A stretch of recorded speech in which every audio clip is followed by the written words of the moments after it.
I'd like to remember her as I saw her first. She was a young slip of a girl in that little fishing village of Argo. The sun was going down and she was standing upon the rocks. Her long hair was streaming out behind her there like brown seaweed caught in the crest of a wave. And her great eyes, they were fixed on the outgoing tide. She was singing to it. She had a love for the sea that was surely strange.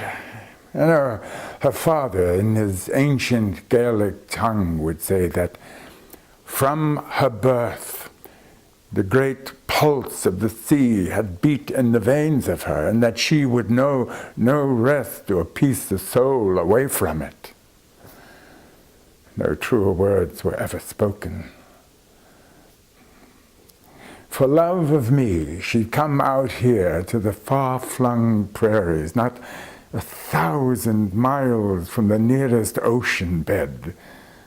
And in her years with me, she never uttered a word of it. But I knew that she was sick for the sight of it, sick for the sound of the breakers beating on the homeland crags, and for the tapping and whispering of the spent tide, seeking her out on the shinin cobbles of her father's door. No word of her hunger passed her lips until that night she went, leaving a helpless babe of 2 days old behind. She said she could feel the wet spume on her face. Her eyes were bright and burning with fever.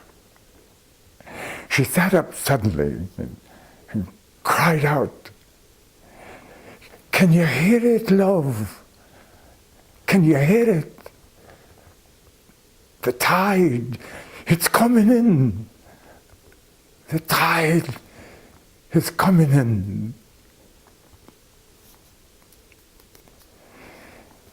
The tide came in and took her out of my arms and out of my life.